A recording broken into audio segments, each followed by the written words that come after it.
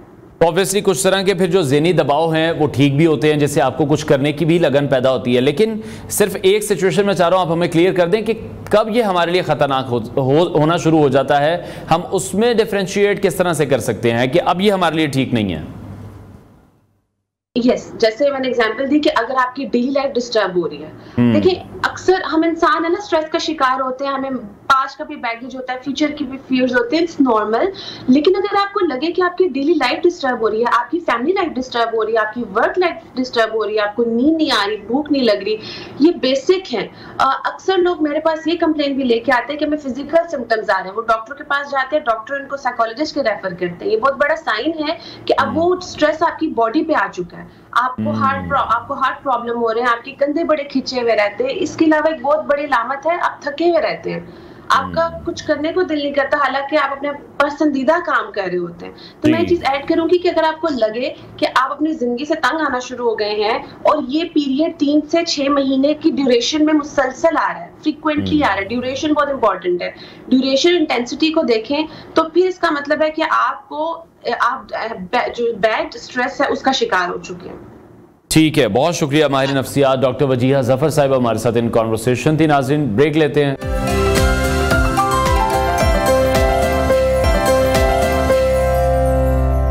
Welcome back to new Pakistan. ناظرین ہم نے اپنے اس شو میں اکثر پاکستانی ٹیلنٹ کو مدعو کیا ہے اور کرتے رہے ہیں, آگے بھی کرتے رہیں گے. ہم نے آپ کی سوشل میڈیا سٹار موسیٰ تنویر اور ننھے ٹک ٹاکر بابا چیز سے بھی آپ کی ملاقات کروائی تھی, اور آج بھی ہم نے ایسے ہی کم عمر ٹیلنٹڈ بچے کو اپنے اسٹوڈیوز میں بلایا ہے جو کہ سوشل میڈیا پر انٹرنیشنل افیئرز اور سپورٹس پر وہ ایسے ولاگز بناتے ہیں جیسے کوئی بڑی ہی عمر کے ایکسپرٹ شخص معلوم ہو, جو کہ وہ معلومات یا وہ ڈسکشن جو ہے وہ آپ کے ساتھ شیئر کر رہا ہو. اس سے پہلے کہ یہ خود سے ولاگنگ شروع کر دیں کیونکہ انہیں بہت زیادہ شوق ہے, تو ان سے ہی بات کرتے ہیں. محمد بن ساجد میں اسٹوڈیوز میں جوائن کیا ہے. محمد بن ساجد کیسے ہیں آپ؟ سب سے پہلے تو یہ بتائیں. First of all thank you very much کہ آپ لوگوں نے مجھے اس پروگرام میں بلایا اور آپ لوگوں نے میری ویڈیوز کو لائک کیا اور پسند کیا. آئی ایم فائن الحمدللہ. چلیں جی الحمدللہ. اچھا کتنے سال کے ہیں آپ؟ 10 ایئرس کا ہوں میں. 10 سال کے ہیں. اور 10 سال کی عمر میں کتنا وقت ہوا ہے آپ کو ولاگنگ سٹارٹ کیے ہوئے؟ 9 منتھس. Only 9 months. اور ود ان 9 منتھس کیا کیا اچیومنٹس رہی ہیں آپ کی؟ کتنے فالوورز ہو چکے ہیں؟ ابھی تو میرے 1080 ہو چکے ہیں. Very good. اور ساتھ میں ابھی کچھ گولز رہ گئے ہیں لیکن وہ بھی بڑی تیزی سے انشاءاللہ اچیو ہو رہے ہیں. اور وہ کون سے گولز ہیں؟ واچ ٹائم اور شارٹ ویوز والے. Short movies. ٹھیک ہے. اچھا پاپا تو آپ کے ڈاکٹر ہیں, جیسے ہم بریک میں بھی بات کر رہے تھے, تو آپ کو یہ ولاگنگ کا شوق کیسے ہوا؟ دیکھیے جو میری کرکٹ تو میرے بلڈ میں, اچھا جی, مائی پیشن ہے, I want to be a cricketer. اور جو میرے ورلڈ افیئرز ہیں, جو میرے جو بڑے بابا ہیں نا, ان کو کافی زیادہ شوق ہے اور کافی انفارمیشن نالج ہے ان کو ورلڈ افیئرز کے بارے میں, اس لیے وہ مجھے کوئی ٹاپک بتاتے ہیں اکثر وہ, تو پھر میں ریسرچ کرتا ہوں ڈیپلی, اس کے بعد انفارمیشن گیدر کرتا ہوں, پھر میں اپنی ویڈیوز بناتا ہوں. ٹھیک ہے. تو کرکٹ کا شوق کب سے شروع ہوا آپ کو؟